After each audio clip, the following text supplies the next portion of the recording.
Gracias, señor presidente.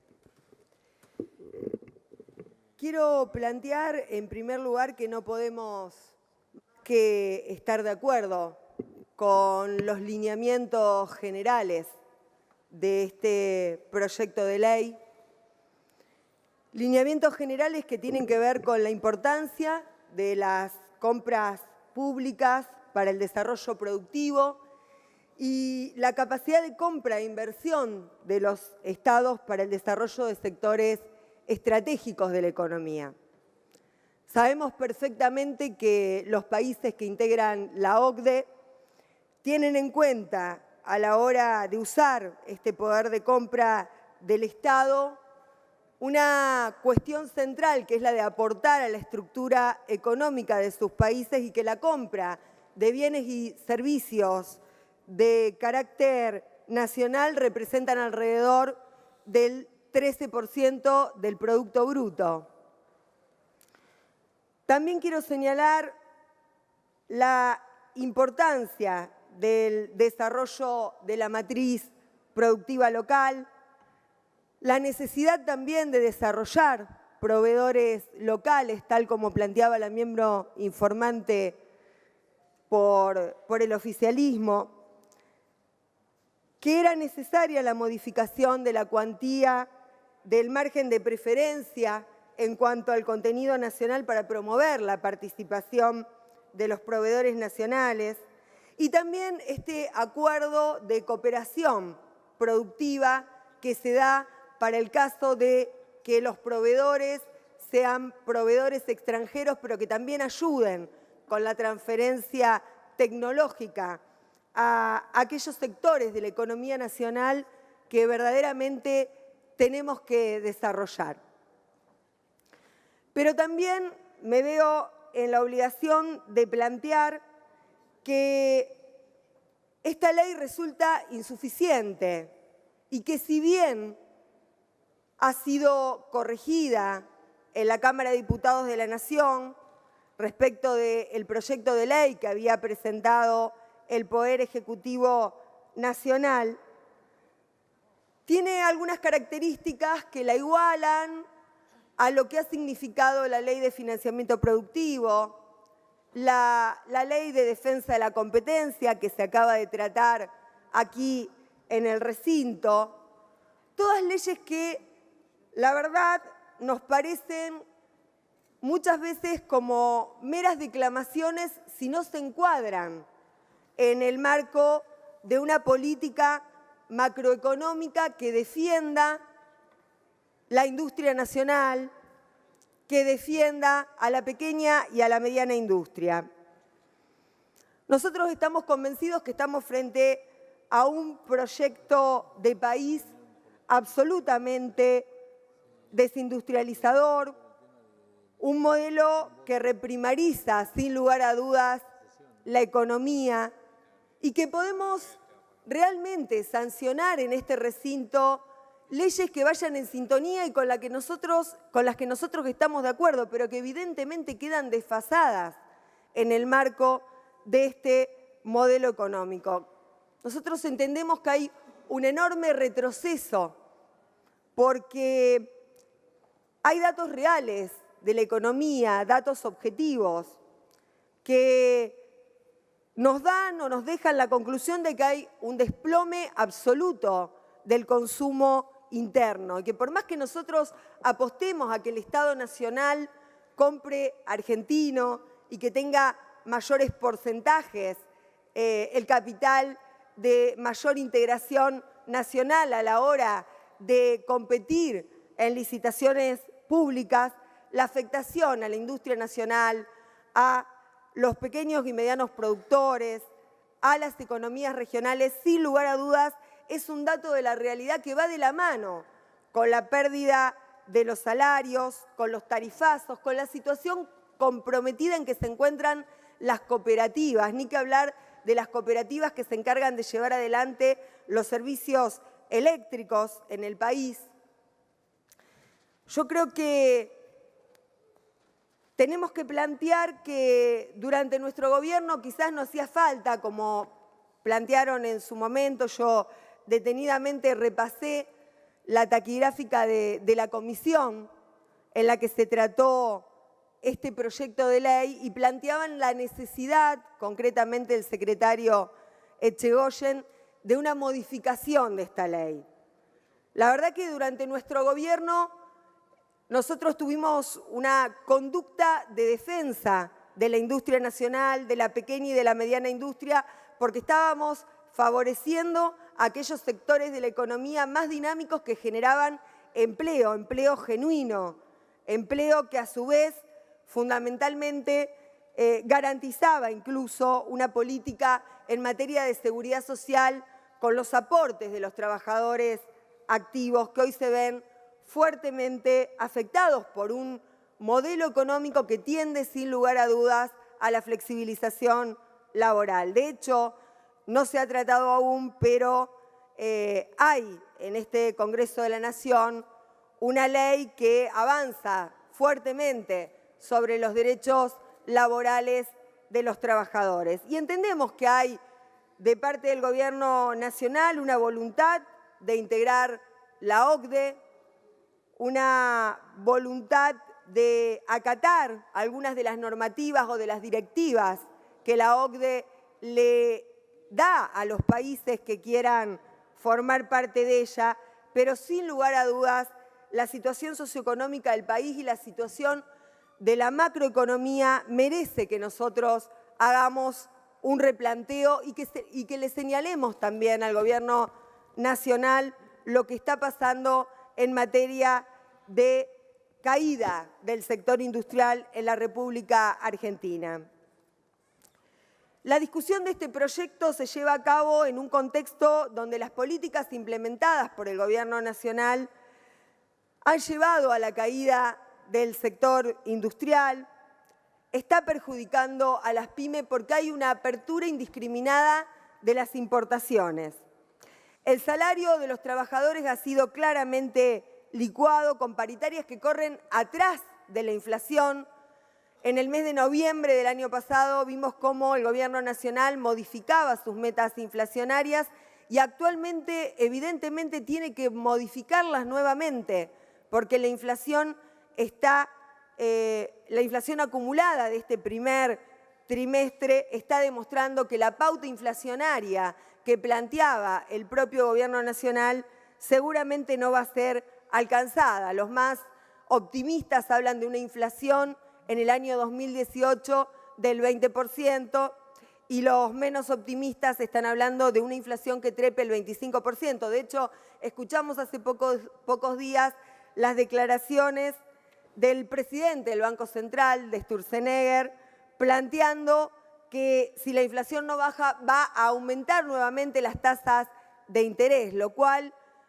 sigue fortaleciendo este círculo vicioso en el cual nos encontramos y que hace que un empresario pyme, el que quiere invertir, piense dos veces en la República Argentina porque seguramente va a tener mayor rentabilidad, va a obtener una mayor rentabilidad si apuesta a la tasa de interés que se apuesta al sector productivo del país.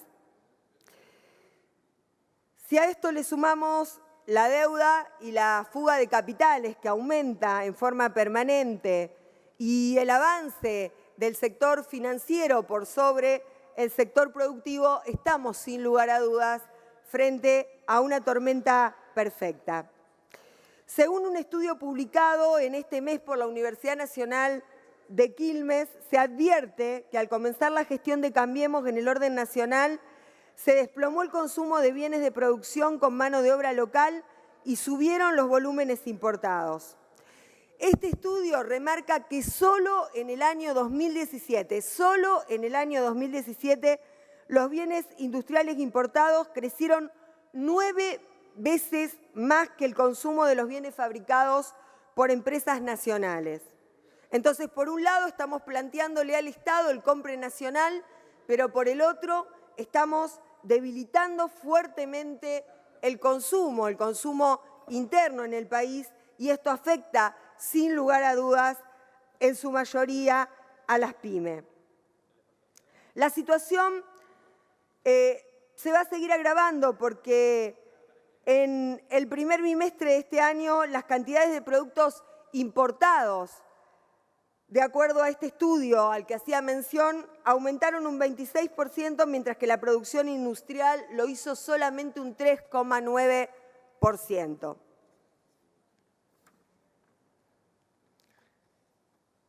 También podemos hacer una evaluación de lo que está ocurriendo, por ejemplo, en materia de importación de calzado. Aquí tengo datos precisos de la Cámara Industrial de Manufacturas del Cuero y Afines, que plantea que las importaciones de productos de marroquinería se duplicaron, aumentaron el 51,44% en unidades durante el primer bimestre de 2018, en comparación con igual periodo del año 2017. Las empresas importadoras pasaron de 406 empresas a 1.420 empresas importadoras en la actualidad. Esto en solo 2 años. En la actualidad, el 70% de los productos que se venden son importados y el 30% son nacionales, al revés de lo que se daba hace 5 años atrás, donde los productos de fabricación nacional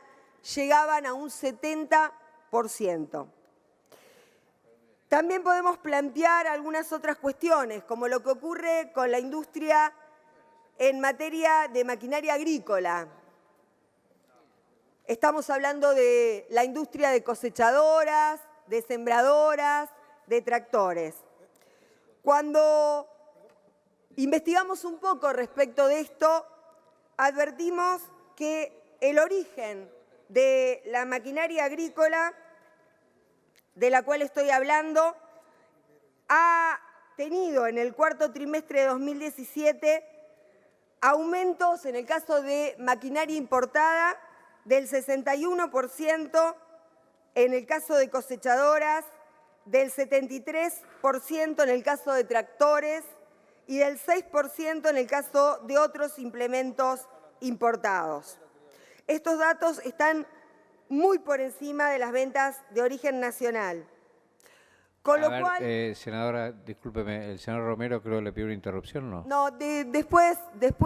que hable el senador Romero. Yo ahora estoy haciendo uso de la palabra y no le autorizo la interrupción. La caída de las ventas afecta a todos los sectores de la industria de la República Argentina. El trabajo está en riesgo, crece la precariedad laboral en todas las modalidades ocupacionales y se confunde el aumento de empleo detrás del aumento de la precarización laboral, planteando que la mayor cantidad o la masa en crecimiento de monotributistas se trata de aumento de empleo. Y no es así. De lo que se trata es de emprendedores que fueron expulsados sin lugar a dudas del mercado laboral y que hoy se han convertido en monotributistas. Sin lugar a dudas, si hablamos en materia del poder adquisitivo del salario, existe un retroceso enorme. Se han negociado y se están negociando paritarias a la baja. El costo laboral unitario del empleo registrado del sector privado se redujo entre el 2015 y el 2017.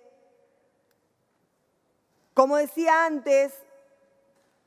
los datos publicados por el Fondo Monetario Internacional están planteando exactamente lo mismo que estamos diciendo nosotros en cuanto a la inflación, y no estamos hablando de mediciones de sectores afines a nuestro sector político. El propio Fondo Monetario Internacional dice que la Argentina se mantiene en el 8º puesto del ranking mundial de inflación y nos dicen que la receta es más ajuste.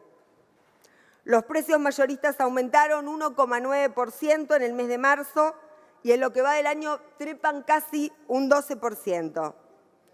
Ni que hablar del riesgo que se corre con los créditos UVA por la inflación galopante que no puede contener el gobierno nacional y porque existe un fantasma que es el de la propia ley la 1050, la famosa circular 1050 del año 80, que instituyó también un tipo de préstamo por el cual las deudas se indexaban a partir de la tasa de interés vigente. Ante el anuncio del presidente del Banco Central de la República Argentina, creo que no queda mucho más que plantear. Ni que hablar del feroz tarifazo por el cual está atravesando la actual economía, con aumentos en electricidad que van de el 1.300 al 1.490%, en el gas natural del 1.297%, el agua corriente un 996%, los peajes un 677%, el transporte 275%, las prepagas un 88%. Yo me pregunto, ¿a dónde se trasladan estos aumentos de precios? Sin lugar a dudas, se trasladan a todos los precios de la economía real y socavan en forma permanente el poder adquisitivo del salario, pero también generan un enorme azote a las economías regionales, a las pequeñas y medianas industrias, a los pequeños y medianos productores. Las cuentas fiscales cerraron en el 2017 con un rojo de 404.142 millones de pesos, que equivalen al 3,9% del Producto Interno Bruto. Esto se corona con el desguace que se está produciendo en algunos organismos del Estado y en algunas empresas del Estado. Estamos hablando de compra nacional, pero en las licitaciones internacionales, por ejemplo en el rubro energético, el gobierno de la República Argentina le compró todo a China. Estamos hablando del compra nacional, de la transferencia de tecnología, de la necesidad de hacer más competitivas las economías, las pequeñas y las medianas industrias, pero estamos devastando y desarmando al INTI, un instituto fundamental a la hora de aportar a la innovación tecnológica en nuestro país y de acompañar el crecimiento de la pequeña y de la mediana industria. Hablamos de compra nacional, pero estamos desarmando al CONICET. Hablamos de industria nacional, pero hemos desguazado fabricaciones militares. Ni que hablar de lo que está pasando en cuanto a los números reales de YPF, lo que está pasando con el INTA, cuando hablamos de innovación, de tecnología, de conocimiento. También podemos mencionar lo que está ocurriendo en este momento con el astillero Río Santiago, la necesidad del aporte que tenemos en cuanto al desarrollo de la industria de la defensa, el desarrollo de la industria naval en la República Argentina. Entiendo que estamos avanzando hacia un acuerdo entre el Mercosur y la Unión Europea. Y con respecto a esto, me quiero detener brevemente, señor presidente, y plantear que sin lugar a dudas este Parlamento de la Nación tiene que cumplir un rol en cuanto a este acuerdo en el que está avanzando el Gobierno Nacional para acordar finalmente desde el Mercosur con la Unión Europea. ¿Por qué digo esto? Porque entiendo que debe abrirse la participación al Parlamento de la Nación para conocer cuáles son las negociaciones que se están llevando adelante. Le queda un minuto de tiempo. Ya redondeo, señor presidente. Decía que el Parlamento de la Nación Argentina tiene que cumplir un rol y tiene que saber cuáles son las negociaciones concretas que se están llevando adelante. Y también hay que darle participación a los empresarios de la República Argentina y hay que darle participación a los trabajadores industriales. Porque de lo contrario podemos avanzar en un acuerdo que perjudique fuertemente los intereses de la industria nacional, los intereses de la producción nacional, que es ni más ni menos que perjudicar el interés de la República Argentina. Entendemos que esta ley ha sido enriquecida por los aportes que han dado diputados y diputadas de la Nación en esa media sanción, y pese a este panorama que nosotros estamos planteando y que le pedimos al Gobierno Nacional que reflexione en torno a que a través de meras declamaciones o meras leyes no vamos a modificar la situación de un sector tan importante para la economía, vamos a acompañar esta ley desde nuestro bloque solicitando que se revean las políticas a fin de defender la industria nacional, a fin de defender las economías regionales y a fin de defender los intereses del país. Muchas gracias, señor presidente. Gracias, senadora. Senador Pereira tiene la palabra.